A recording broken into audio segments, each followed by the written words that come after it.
معراج کی بات کرنے کا تو اب وقت آیا ہے، اس لیے کہ معراج کا سارا واقعہ تو مسجد اقصی کے گرد گھومتا ہے۔ سبحان الذی اسری بعبدہ لیلا من المسجد الحرام الی المسجد الاقصی۔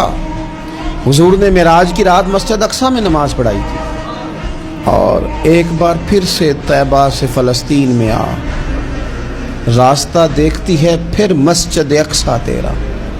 ایک بار حضور گئے تھے مکے سے مسجد اقصی، اور پھر حضور فرماتے ہیں جب میں واپس گیا نا تو کفار نے جو کہ مسجد اقصی دیکھی ہوئی تھی تو مجھ سے پوچھنا شروع کر دیا کہ مسجد اقصی کی کھڑکیاں کتنی ہیں، دروازے کتنے ہیں، پلر کتنے ہیں۔ جب انہوں نے سوال جواب کیے تو حضور فرماتے ہیں کہ رب کریم نے مسجد اقصی کو اٹھا کے میرے سامنے رکھ دیا۔ میں دیکھتا جاتا تھا، بتاتا جاتا تھا، کہہ لوں بات کر لوں۔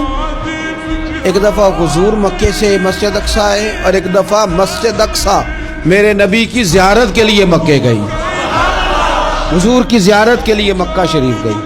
اور میرے نبی تو صرف کسی چیز کی طرف ایک دفعہ دیکھ لیں تو وہ رحمت کے پھول کھلتے ہیں۔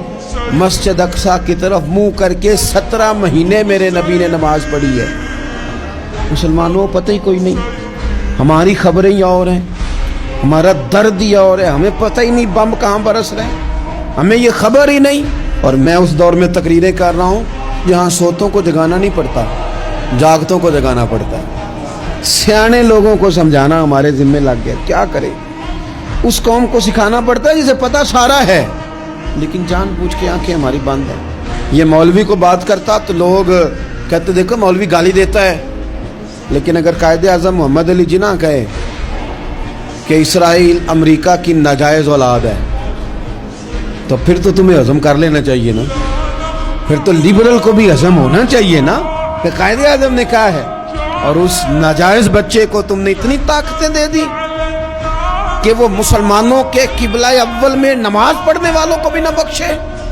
کہاں گئی تمہاری وہ انسانی حقوق کی بڑی بڑی تنظیمیں، کدھر گئی؟ اور میرا پاکستانی میڈیا سے بھی سوال ہے، چند دن پہلے سیالکوٹ میں ایک واقعہ ہوا، ناانصافی ہو گئی جی، ناانصافی ہو گئی جی ایک بی بی کے ساتھ۔ ہر بندے نے شور مچایا، بڑے بڑے طوفان اٹھتے ہیں، کیوں ہوا جی کیوں ہوا؟ مسجد اقصی کی توہین ہو گئی تو پھر طوفان کیوں نہیں اٹھا؟ ٹاک شو کیوں نہیں ہوئے؟ بحثیں کیوں نہیں ہوئی؟ میں اس موم بتی مافیا کا کیا کروں؟ ان لبرل لوگوں کا کیا کروں؟ ان کے سپورٹروں ووٹروں کا کیا کروں؟ ان سیاسی جماعتوں کے کارکنوں کو کیا نام دوں کہ جو ان فضول بحثوں میں تو وقت ضائع کرتے ہیں، اور وہ مسجد اقصی جس کے بارے میں میرے نبی پاک صلی اللہ علیہ وسلم سے ایک صحابیہ نے پوچھا تھا، یا رسول اللہ مسجد اقصی میں نماز پڑھنا کتنا کو بہتر ہے باقی نمازوں کے مقابلے میں؟ تو حضور نے فرمایا 1000 گنا بہتر ہے۔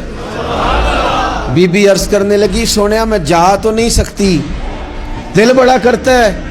حضور نے فرمایا جا نہیں سکتی تو وہاں تیل ہی بھجوا دے، جس میں حاضری لگوانے کی حضور بات کریں جس مسجد میں۔ اور نبی پاک علیہ السلام نے فرمایا خاص کر کے سفر کرنا ہوا تو 3 مسجدوں کے لیے کرنا، ایک مسجد حرام بیت اللہ کے لیے، ایک مسجد نبوی کے لیے، اور تیسرا مسجد اقصی کے لیے۔ مسجد اقصی کی طرف منہ کر کے 17 مہینے میرے نبی نے نماز پڑھی ہے۔ مسلمانوں پتہ ہی کوئی نہیں، ہماری خبریں ہی اور ہیں، ہمارا درد ہی اور ہے، ہمیں پتہ ہی نہیں بم کہاں برس رہے ہیں، ہمیں یہ خبر ہی نہیں۔ اور اس ناجائز بچے کو تم نے اتنی طاقتیں دے دی کہ وہ مسلمانوں کے قبلہ اول میں نماز پڑھنے والوں کو بھی نہ بخشے۔ کہاں گئی تمہاری وہ انسانی حقوق کی بڑی بڑی تنظیمیں، کدھر گئی؟